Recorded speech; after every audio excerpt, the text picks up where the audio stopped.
Hello, नमस्कार दोस्तों।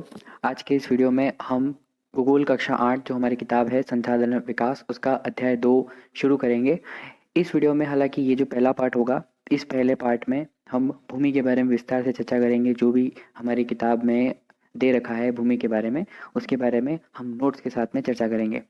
पहले हम पार्ट पार्ट के नाम की बात करें तो हमारा जो पार्ट है वो है भूमि, जल, मृदा, प्राकृतिक वनस्पति और वन्यजीव संसाधन। इसके बारे में इस पहले पार्ट में हम भूमि के बारे में पढ़ेंगे। क्या है भूमि? आइए देखते हैं। विश्व की 90% जनसंख्या विश्व की 90% जनसंख्या भूमि क्षेत्र के 30% भाग पर ही रहती है। शेष 70% भूमि पर या तो विरल जनसंख्या है या वह निर्जन है। इसका मतलब क्या हुआ कि बेसिकली हम इस लाइन से समझ सकते हैं कि जो पॉपुलेशन का जो डिस्ट्रीब्यूशन है वो सभी जगह पर अलग अलग है।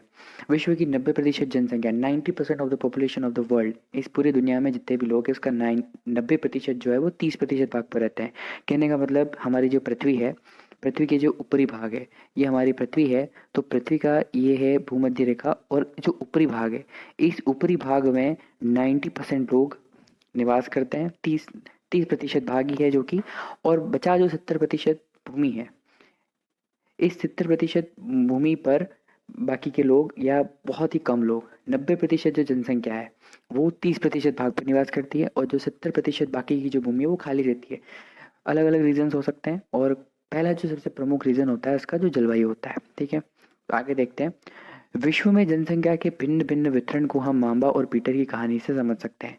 माम्बा और पीटर हमारी किताब में एक, जब किताब हमारी जो शुरू होती है, हमारा जो पार्ट शुरू होता है, शुरू में ही माम्बा नाम के एक, माम्बा और पीटर, दो अलग अलग लड़कों की कहानी बताई हुई है अलग अलग जगह पे। माम्बा जो कि अफ्रीका के एक एरिया से बिलोंग करता है, अफ्रीका के क्षेत्र से संबंधित है, और पीटर न्यूजीलैंड के एक, जो भेड़ पालन के इलाके होते हैं वहाँ से संबंध रखता है। तो इन दोनों की जो जीवन इन दोनों का जो जीवन है, इन दोनों की जो जीवन शैली है वो काफ़ी ही भिन्न है। दोनों की जीवन शैली अलग है। एक को दूर दराज से पानी लाना पड़ता है, एक का खुद का भेड़ पालने का पूरा बिजनेस वगैरह चलता है। तो दोनों की स्टोरी काफ़ी अलग है। मामा का जो लाइफस्टाइल है, मामा की जो लाइफस्टाइल है वो बहुत ही ज़्यादा अलग है इन कंपैरिजन टू पीटर।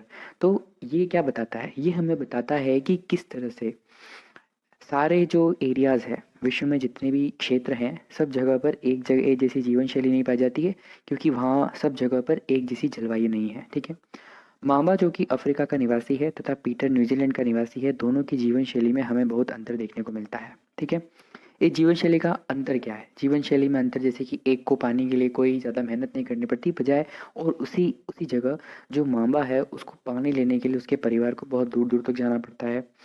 जलवायु की बात करें तो जो न्यूजीलैंड का जो पीटर है उसको जलवायु में इतना ज़्यादा वो सामना नहीं करना पड़ता है, उतने चैलेंजेस उसको नहीं आते हैं। क्यों? इसका रीज़न क्यों? वहाँ की जलवायु बहुत ही सही है। लेकिन जो अफ्रीका की जो जलवायु है वहाँ पे उस बहुत ही ज़्यादा गर्मी का सामना करना पड़ सकता है, और काफ़ी अलग अलग सिचुएशन का सामना करना पड़ता है। तो ये कहानी हमें क्यों बताई है? ये कहानी हमें ये बताने के लिए बताई है कि जो अलग अलग एरिया होते हैं, जलवायु के हिसाब से अलग अलग उन लोगों की जीवन शैली भी हो जाती है। ठीक है, अब हम हमारा जो हेडिंग होगा भूमि। भूमि क्या है? सभी महत्वपूर्ण प्राकृतिक संसाधनों में भूमि भी शामिल है। हमने जो पहला चैप्टर पढ़ा था उसमें भूमि जो था, हमारे जो प्राकृतिक संसाधनों में हमने भूमि को भी शामिल किया था। तो प्राकृतिक संसाधन भूमि क्यों है? क्योंकि हम रहते हैं जिस स्थान पर रहते हैं, ये सभी स्थान क्या कहलाती है? भूमि कहलाती है। इसलिए यह भी एक महत्वपूर्ण प्राकृतिक संसाधन है। अगर ये नहीं है तो कुछ भी नहीं है, हम जल पे निवास नहीं कर सकते हैं। भूपृष्ठ के कुल क्षेत्रफल का 30% भाग भूमि है। इसका मतलब क्या है कि हमारी पृथ्वी पर जितनी भी ज़मीन है उसका, जितने हमारी पृथ्वी का जितना भी एरिया है उस पर जो ज़मीन है वो 30% है। बाकी के 70% जैसा कि आप सभी जानते हैं क्या है? पानी है, ओशन है, समुद्र है। ठीक है, मुख्यतः भूमि और जलवायु के भिन्न भिन्न लक्षणों के कारण विश्व के विभिन्न भागों में जनसंख्या का वितरण असमान पाया जाता है। जैसा कि मैंने आपको बताया अभी, भूमि और जलवायु के भिन्न लक्षणों के कारण, भूमि और जलवायु के भिन्न लक्षण का मतलब यहाँ पर ये है कि जलवायु किसी स्थान पर गर्मी हो सकती है, किसी स्थान पर बहुत ज़्यादा ठंड हो सकती है, किसी स्थान पर सम जलवायु होती है, ना तो ज़्यादा ठंड ना ज़्यादा गर्मी। तो इसके हिसाब से जनसंख्या का वितरण असमान होता है। जहाँ पर सम जलवायु होगी, जहाँ पर रहने अनुकूल जलवायु होगी, वहाँ पर लोग ज़्यादा निवास करेंगे, बजाय इसके कि जहाँ पर रहने लायक स्थितियाँ नहीं हैं। ठीक है। और भूमि के लक्षणों की बात करें तो कहीं ऊबड़ खाबड़ ज़मीन होती है, वहाँ पर लोग ज़्यादा निवास नहीं करते हैं, बजाय इसके कि समतल जो मैदान होते हैं, समतल मैदानों में लोग ज़्यादा निवास करते हैं, क्योंकि वहाँ पर रहने की अनुकूल परिस्थितियाँ पाई जाती हैं। अब हम बात करते हैं भूमि उपयोग की। जब भूमि उपयोग होता क्या है वो समझते हैं। जब भूमि का उपयोग विभिन्न कार्यों जैसे कृषि, खनन, वानिकी, सड़कों और उद्योगों की स्थापना आदि के लिए किया जाता है, तो उसे साधारणतः भूमि उपयोग कहा जाता है। क्या होता है भूमि उपयोग, होता क्या है?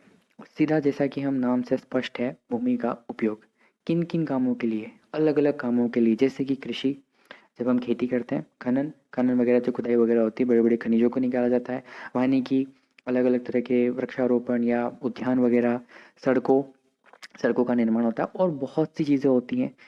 भूमि का उपयोग किसी भी चीज़ के लिए अगर आप घर बना रहे हो तो भी वो भूमि उपयोग ही कहा जाता है। तो अगर आपको पूछे भूमि उपयोग किसे कहा जाता है, तो जब भूमि का उपयोग विभिन्न कार्यों जैसे कृषि, खनन, वानिकी, सड़कों और उद्योगों की स्थापना आदि के लिए किया जाता है, तो उसे साधारणतः भूमि उपयोग कहा जाता है। ठीक है।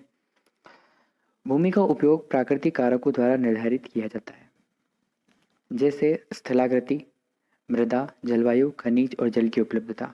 अब भूमि का उपयोग होगा किस हिसाब से? हमने बताया कि भूमि का उपयोग किया जाता है, लेकिन भूमि का उपयोग किस तरह से किया जाएगा या उसका उपयोग निर्धारित कैसे किया जाएगा? तो स्थलाकृति, वहाँ की स्थलाकृति कैसी है? अगर वहाँ की स्थलाकृति ऐसी है जहाँ पर खनिज पाए जाते हैं, तो उनका खनन के लिए किया जाएगा। मृदा, अगर मृदा अच्छी होगी तो वहाँ पे कृषि की जाएगी। जलवायु अच्छी है तो वहाँ पर लोगों का निवास अच्छा होगा। खनिज अगर वहाँ में पाए जाते हैं तो वहाँ खनिज निकाले जाएंगे। जल की उपलब्धता है तो ये आवश्यक है जीवन के लिए, तो वहाँ पर जनसंख्या निवास करेगी। तो इस हिसाब से जैसा प्राकृतिक कारक है वहाँ पर वैसी जनसंख्या पाई जाएगी और वैसा उस भूमि का उपयोग होगा। अब हम बात करते हैं भूमि को कितने भागों में बांटा जाता है, तो स्वामित्व के आधार पर। स्वामित्व का मतलब होता है मालिकाना हक बोल सकते हैं, या उस पे कौन अधिकार है, उस पे अधिकार किसका है। ठीक है। तो अगर हम अधिकार की बात करें, स्वामित्व के आधार की बात करें, तो हम भूमि को दो भागों में बांटते हैं। पहला होता है निजी भूमि, दूसरा होता है सामुदायिक। निजी मतलब पर्सनल, और सामुदायिक का मतलब जो पब्लिकली यूज होती है। निजी भूमि का मतलब क्या होता है? जो किसी एक व्यक्ति के अंडर में आती है, किसी एक व्यक्ति उस पर ओन करता है, या एक व्यक्ति की खरीदी हुई होती है, उसे निजी भूमि कहते हैं। और सामुदायिक भूमि नाम से स्पष्ट है, समुदाय के लिए होती है। ठीक है। निजी भूमि व्यक्तियों के स्वामित्व में होती है, जबकि सामुदायिक भूमि समुदायों के स्वामित्व में होती है। निजी भूमि कोई एक या दो से अधिक व्यक्ति खरीद कर उस पर अपना हक जमाते हैं, या अपना अधिकार करके उस पर जो चाहे वो कर सकते हैं। सामुदायिक भूमि क्या होता है? वो सबके लिए होती है, किसी एक पे उसका अधिकार न होकर पूरे समुदाय का अधिकार होता है।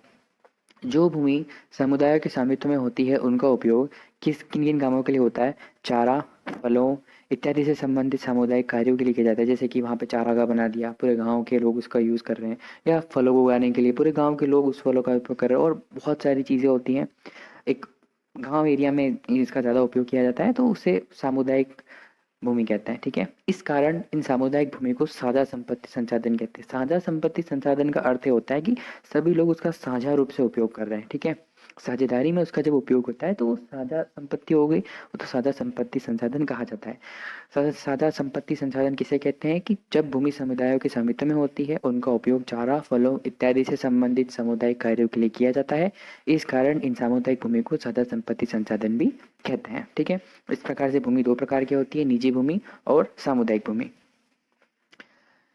नेक्स्ट हम बात करें, जनसंख्या और उनकी मांग सदैव बढ़ती रहती है, लेकिन भूमि की उपलब्धता सीमित होती है। जैसा कि हमें पता है, जनसंख्या धीरे धीरे दिन ब दिन जनसंख्या जो है वो बढ़ती जा रही है। जनसंख्या कम नहीं होती, जनसंख्या बढ़ रही है।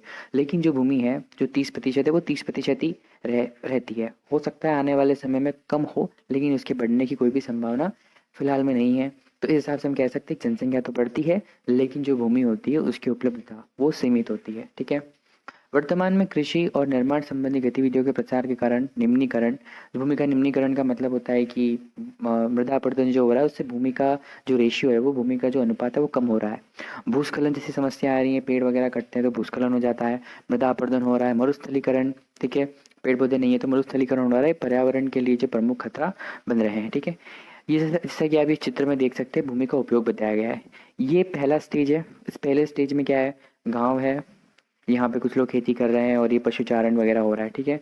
सेकंड स्टेज में क्या हो रहा है, कुछ बिल्डिंग्स बन गई हैं, कुछ यहाँ पे इमारतें बनी हैं, खेती अभी भी जारी है, लेकिन वाहनों, यहाँ पे बैलगाड़ियों की जगह पे यहाँ पे ट्रैक्टर चल रहा है, और इस फोटो के मुकाबले यहाँ पर घरों का निर्माण हो गया है, ठीक है।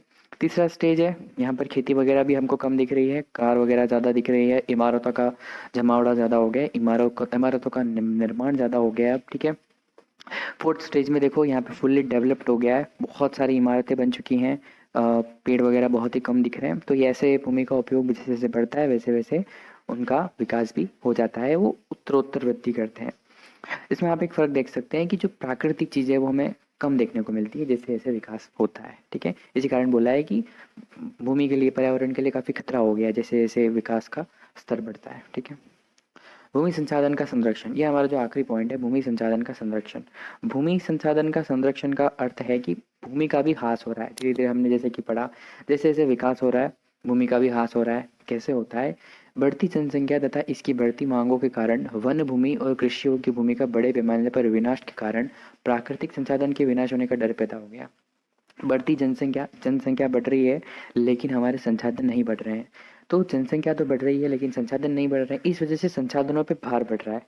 जहाँ पर हम जैसे कह सकते हैं कि जहाँ पर जो एक नदी है, एक नए गांव में एक नदी बहती है, उस गांव की जनसंख्या 500 लोग उस गांव में रहते थे पहले। उस एक नदी से उन 500 लोगों का जल आपूर्ति होती थी पूरे साल। लेकिन अब देखते हैं कि उसी गांव में जनसंख्या बढ़कर 1500 या 2000 हो गई है।